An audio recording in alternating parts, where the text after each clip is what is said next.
welcome to Chain Breakers. This is a new segment that we're implementing called Candid Conversations with Chain Breakers. So again, I'm the co-founder of Chain Breakers. My name is Antoinette Weaver, and my co-founder is Emeka. Emeka, would you go ahead and introduce yourself, please?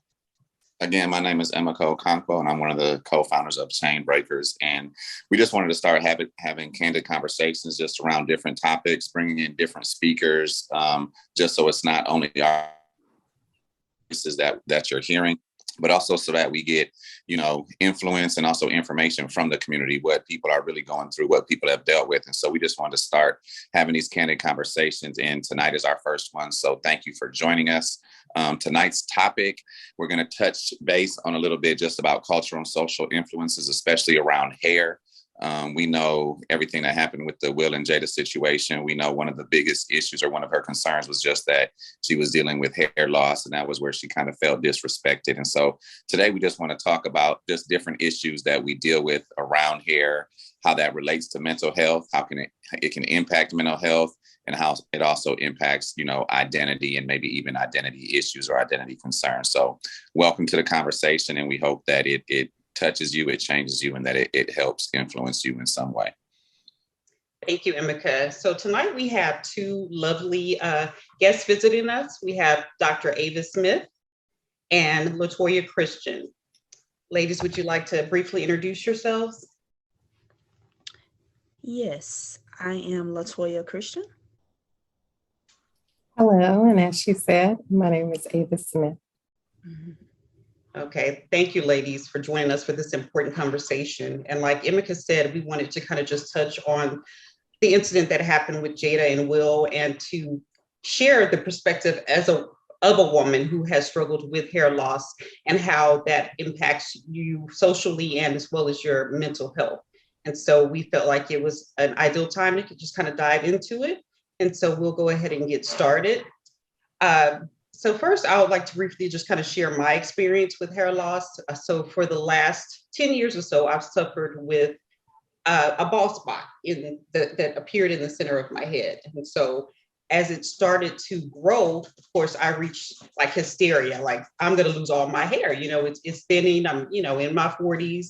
What's going to happen by the time that I'm 60? And so I've worked with various dermatologists to identify the problem. And thankfully, I was finally connected with someone last year who is working with me to kind of do that holistic balance, not only telling me to apply something to my hair, because that was one of the biggest issues with seeing a dermatologist of other ethnicities. They would tell me, you need to use this product 3 times a week. And so we all know, as African Americans trying to shampoo their hair 3 times a week, that created, even more problems, because then it started to break from, the hair. It wasn't just an issue at the scalp. And so I had to connect with someone who really understood, ethnic hair, and to treat it from that holistic approach of treating my wellness, helping me to reduce my stress level as my diet, and also, incorporating probiotics in addition to the medicine. So I've seen some progress, but it's a huge challenge, because for one, I went from relaxed hair because, I have done that for most of my life, because of course it's easier to manage and it's more accepted, I guess I should say. So I guess another part of my wanting to discuss this is because when I worked in a predominantly Caucasian environment, when I transitioned from straight to natural, I got some reactions, and even I've been told before, with your natural hair, you go in with a wig or with something that's more, normalized in the professional community or professional. And so that was that really made me mindful of being different and being viewed different, because I was wearing the hair as it grew out of my head versus relaxing it. And so that's when I really started to understand the difference, with women who have natural hair, the challenges that they face. And so both of you ladies experienced hair loss. And so I invited you so you can kind of share how that impacted you as women, and, whether it's negatively or positively. And would Would you mind sharing a little of that with us tonight? Sure. Who's going to begin? All right. Well, I'll begin. And thank you both for just the invitation on joining you all this evening. So I am a breast cancer survivor, and of course, you know, as many people know, as when you have breast cancer, can you all hear me? First of all, okay. When you have breast cancer, of course, you know, you go through the chemo treatments and you lose your hair. And kind of like you, Antoinette, you know, I wore my hair straightened for a long time. And right before I was diagnosed with breast cancer, I was actually moving into transitioning to natural hair and just, you know, trying something different. And then all of a sudden, you know, here I go, I lose my hair. Growing up, you know, I always went, you know, and got my hair done, had it straightened. You know, that was just, like you said, you know, my crown and glory. And honestly, for me, losing my hair, I think was worse than the doctor telling me you have breast cancer. Like it was just, it was, you know, it was terrible that, you know, I was diagnosed, but then I was like, okay, here I am, you know, when it, you know, I can remember the night when I actually, you know, it started to just all come out and I just cried. I didn't want my husband to see me bald. I didn't want anyone to see me, you know, I just felt like um, I just lost a part of myself. You know, almost literally I did. But then, you know, I had two choices. You know, I can stay there and just you know, just be I can stay there and just, you know, be depressed about it all, or I can change my mindset. And I think that just overall, you know, you have to just be mindful.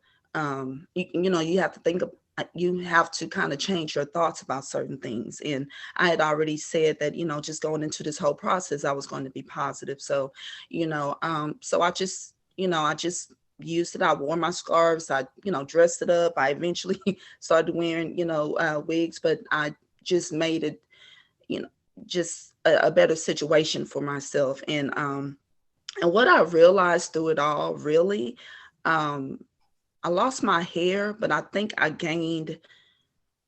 learned more about myself. You know, I think it was more, I lost my hair and that was just kind of a covering. It kind of like it almost uncovered, you know, the real me. And honestly, you know, I'm actually thankful for the situation because it actually just taught me a lot about myself um, overall. So that was my experience. Right. And that was so powerful. It was kind of like a gut punch when I heard you say that the impact of losing your hair was even more difficult than cancer. And that just literally gave me chills. But I think that shows just how important this topic is, you know, Right. and people don't really realize that you can deal with a cancer diagnosis better than you can deal with the fact of losing your hair. And Right. then, you know, also you're saying that once I overcame the hair, I could be the real Toya. I Right. came in touch with the real Toya. So Hmm. extremely powerful. Thank you so much for sharing that. You're welcome. Yes. Okay, my turn. Thank both of you for sharing your stories. My story kind of has a mixture of association or to both of your own. Um, for me, I just like Latoya, I'm a breast cancer survivor. So I too went through the process of getting the cancer diagnoses and hearing that I was going to have chemo. And the first thing I thought about when I heard chemo was my hair is going to fall out.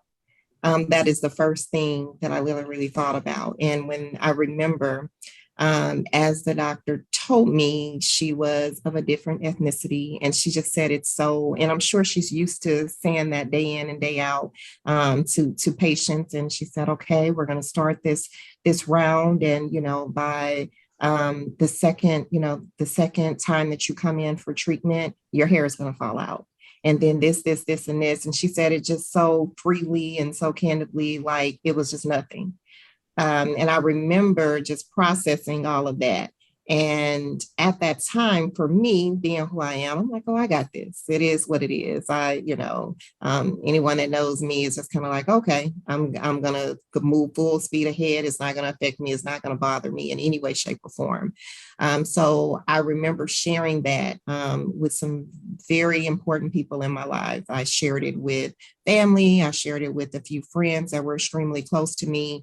And I just remember saying that because my hair was pretty long at the time. And I just remember saying, I just don't want to wake up and then all of it is just out on the pillow. That's what I didn't want to see. So my thought was, I'm going to make it easier on myself so that I don't have to see it all just fall out before me. And I had a friend that said, well, why don't you, cut it into a pixie cut? So when it comes out, it's not going to be as impactful for you because you're not going to see it just literally falling out. Instead, it's shorter, so we had all of these predictions, making all of these plans. She set me up with an amazing hairstylist that I went to her, she cut my hair extremely short. And as we were talking through it, she shared with me that one of her best friends had gone through cancer and they went through that journey with her. And I could tell as she was talking to me, it's like, oh, it's not going to work like you think it's going to work. But she was very motivating and all of those things. And she inspired me and she was like, okay, well, we're going to do this and we're going to do that.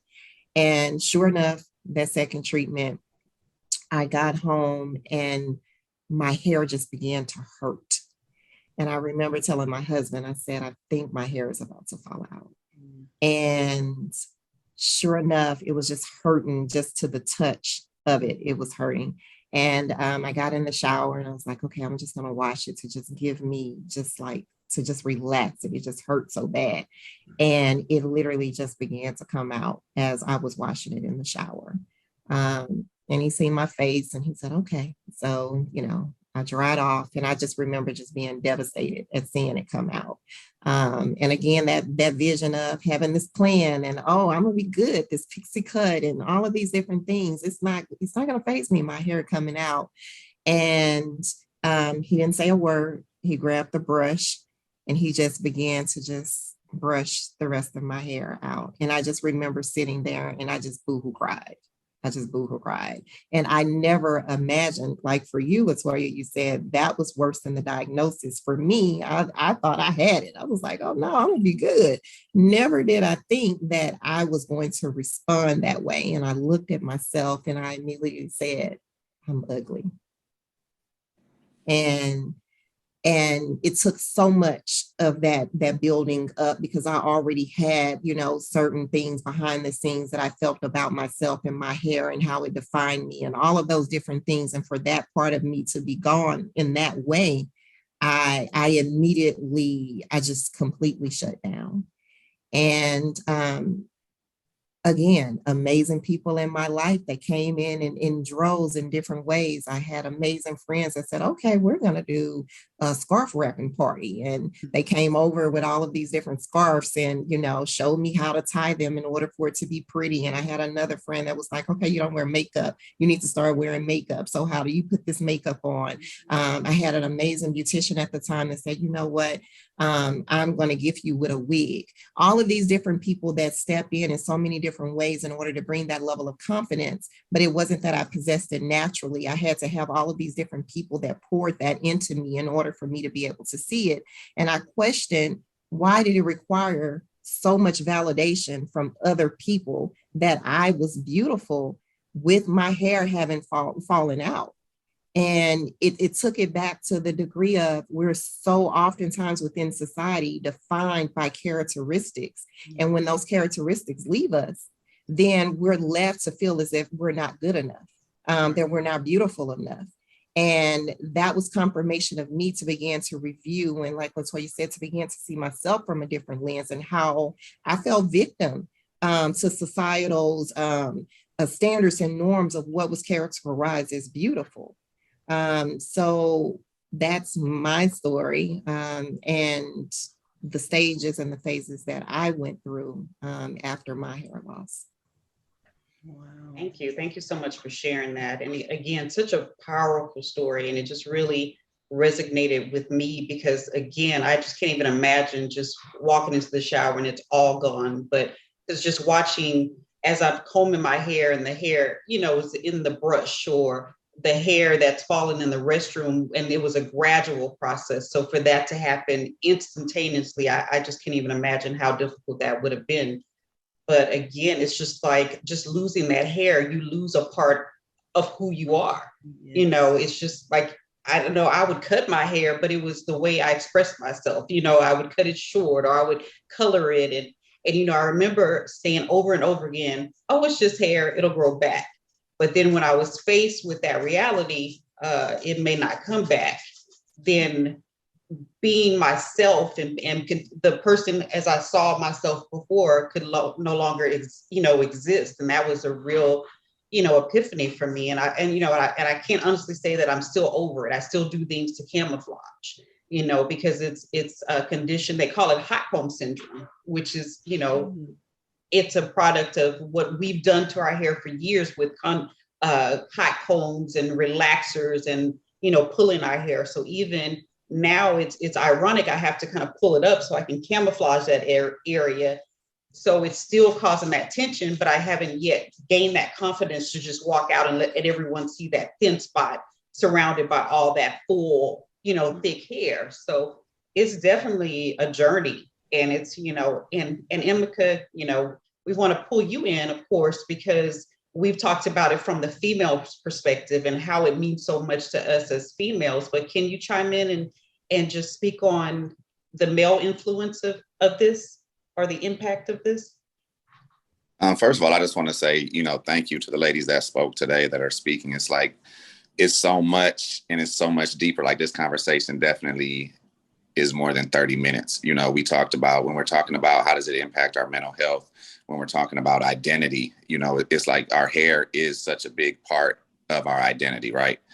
You talked about even when you start losing your hair, like you immediately thought you were ugly, and all these societal norms that we think we have to fit into this box, or what's pretty, what's ugly. I don't have any experiences with losing hair like that or with breast cancer, but it's also like, what are societal norms? What is it that every day, especially as African Americans, we have to fit inside this society that it's not our natural culture, but it's such a big part of us. Right. You look at women and how many different styles can you do with your hair? It's like an expression of who you are. And so when we start to lose that identity, it does play into our mental health. I think, just segueing into one of the other topics that we wanted to talk about is, even good hair versus bad hair. And it's something that we hear every day. And it's like, what is good hair? What is bad hair? I mean, it's been movies made about it. It's been, countless conversations about it. And it's something that I hear, every day. Like I purposely didn't wear my hair down today, but this is what I was wearing today. But it's like, even just, as a man, as a male perspective too, and societal norms, when you're in the business world or when you're working, it's like, I always think, okay, what is the best way I should wear my hair today? Like, that's something that I consciously think. I remember last year I had to go speak in front of the board and I had braids in my hair because it was summertime or spring break or something. And so I had braids in my hair because normally I don't wear braids to work. It's something that I do more so when I'm on vacation, just thinking, okay, is it appropriate business attire, all these things. And I was like, okay, I had to leave work early for my other job. I'm thinking, okay, let me go wash my hair so I can make sure it's in a ponytail or it's down, like not in the braids. And on my way home, it's kind of like, you finally just like, no, I'm confident in who I am. And I know the value that I bring. I'm not taking my braids out just to go speak to this board this evening, and I think even when you're looking at identity personally, it also comes to a point like the ladies, touched on, where you have to be confident in who you are, and some of that confidence, came when you started losing your hair. Some of that confidence came, as you said, other people poured into you and started supporting you. And that's where that confidence came. And it's like, even just me, growing up, I'm Nigerian and Dutch, right? So some of my identity is both Nigerian and Dutch, but it's like when you're growing up in African-American culture, where does your identity, when people would say, oh, you have good hair, or you have this, what are you mixed with? What are you? All of these questions. And even for me, it's like, you say it's good hair, and even now as an adult, somebody says that to me, especially like some of my students will say that to me, and I'll say, you have good hair too, because it's like we have to start changing the narrative and changing how we look at it. Whereas me having an identity of being Nigerian, but I don't really look Nigerian, and then I don't really look African American. It was certain hairstyles that I couldn't do that fit in with the culture. So I couldn't get a high top box fade, right? I can't sit there and put grease in my hair and get 360 waves. So it's like when we look at these things, and this is our culture, and it might say, oh, this is good hair, but it also lends to your identity. From my perspective, is some of the cultural norms of the African American culture when it comes related to hair, I couldn't do, and so I think it also lends to identity from that perspective. It's like, where do I fit in this culture when certain hairstyles I can't do? And hair is such a big part of what our culture and what our identity has. So that's my perspective on it. Is it's a conversation that has to continue to be had, but even just being accepting that all of us are beautiful. It's not good hair, bad hair. It's hair. It's part of us. It's, it's just whatever the texture is, but we're all encompassing, and we need to start to break down, those walls and those barriers, because it does lend into mental health concerns, especially when that's a part of our identity. Right. Yeah, I think that's so true. And I also just wanted to present, I know, Avis, you spoke on more so how your network kind of rushed in and helped support you. I'm wondering, was there anyone that negatively impact that process for you, or was there any looks or any comments that were made that you had to kind of overcome? Yeah, just in general, I feel like naturally, and with going out and things like that, you get the double stares, and the people looking at you. And what also came with not just the hair on my head, but all of my hair. I lost eyelashes, I lost eyebrows, completely bare of hair on my body. So you begin to get the looks, and some people make the connection, oh, she must be sick, or or whatever. And then you have some that just sit there and stare, and they look, and all of those things. So as you're staring, I remember being little, and my mom always saying, don't stare at people, that's rude, but looking at it from the different perspective of, people do internalize those things. Why are you staring at me like that? What are you looking at? When you already have certain feelings about yourself, and then you're getting stares and no one really saying anything, but you automatically think that those stares are not necessarily great stares. You're not looking at me because of seeing the beauty in me. You're looking at me because my hair is missing, my hair is gone. So I definitely feel like there's a standard within society as a whole, that just in general, that you have to appear a certain way, you have to carry yourself a certain way, your hair has to be presented in a certain way, and when it is not, it's that coin of what is pretty and what is not, what is good hair and what isn't. Because even prior to me losing my hair, I was the one that got relaxers on a consistent basis in order to make sure that my hair was straight, and I was the one that would get the bundles of hair in my head and all of those different things, because that's what was, pretty at that particular time. Your hair, if it didn't look a particular way in general, then it wasn't necessarily coined as pretty. I remember the big rise of natural hair and people making that transition and shift. And for me, it was like, it's cute on other people, but not for me, and then after going through and my hair growing out, and hearing, okay, you don't need to get relaxers again. You can't do this. The struggle with my hair growing back natural, and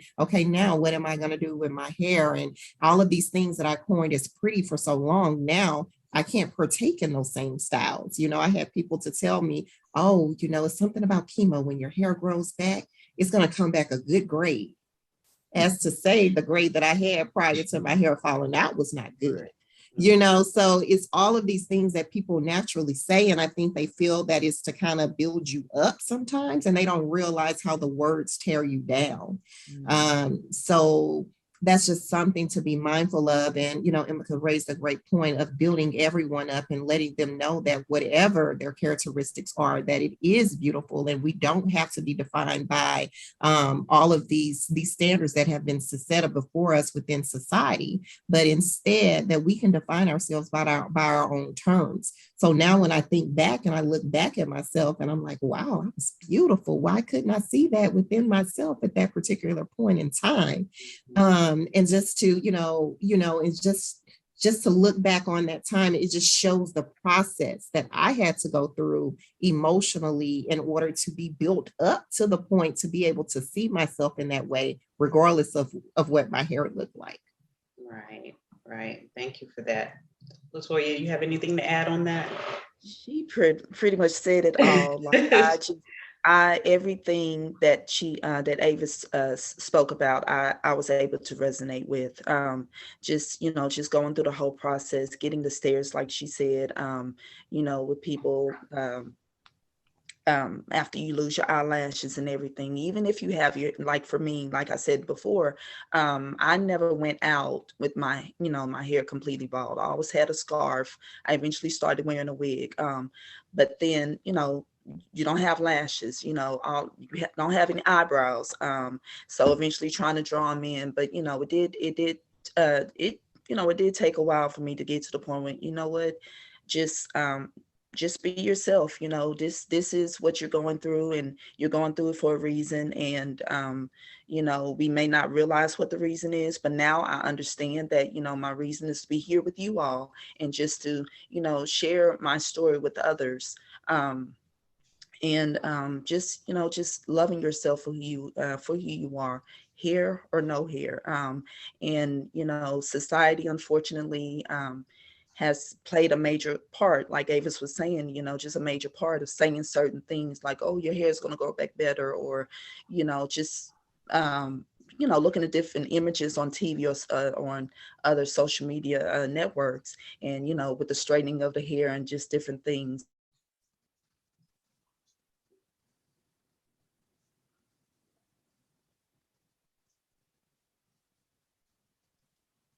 Yeah, I'm sorry. I think you froze for a second there, Toya, but thank you, ladies, for that, because that is so powerful. And I think the like Emeka said before, this conversation could go on and on and on. But unfortunately, we don't have the time allocated to just continue the discussion. But I definitely think we should continue the discussion, and make everyone aware of how impactful these things are. I've heard, I have a good friend who's very Afrocentric, all into Black power and justice, but even with communicating preference, things are said like, oh, you look so much nicer with your hair straight, or when you straighten your hair, you were bad.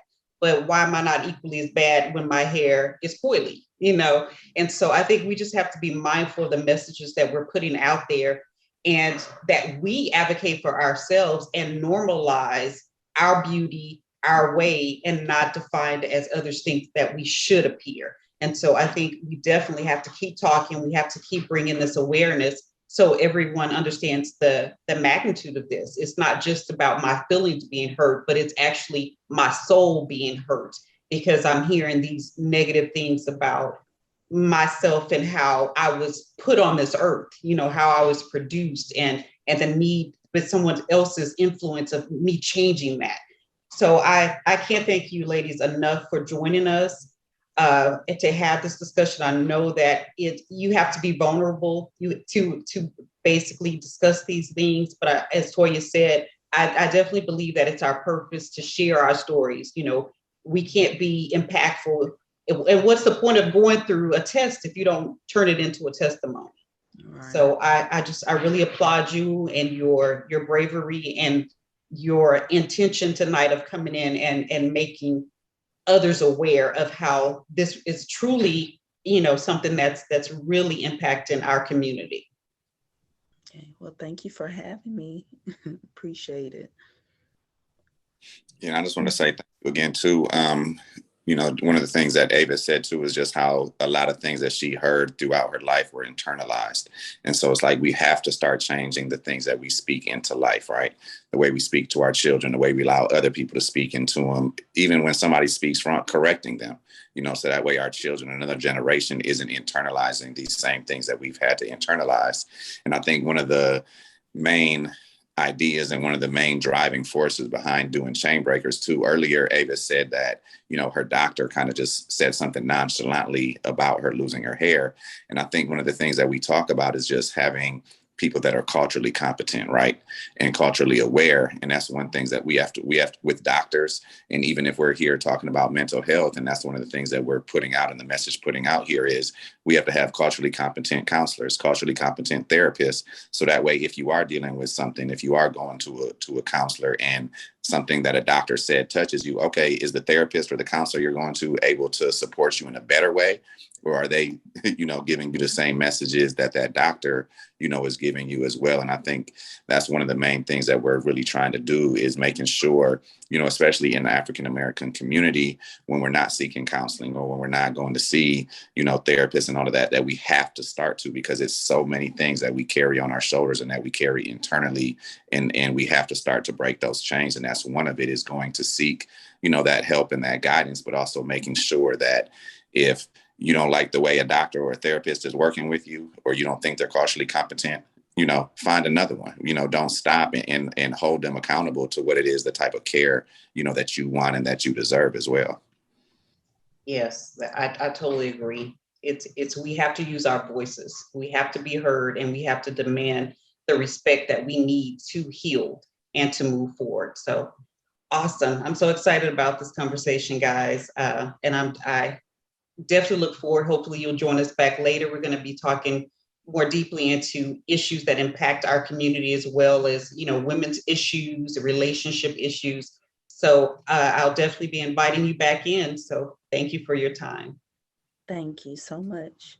Thank you for having us. Forward to it. Okay. And to you, thank you for watching.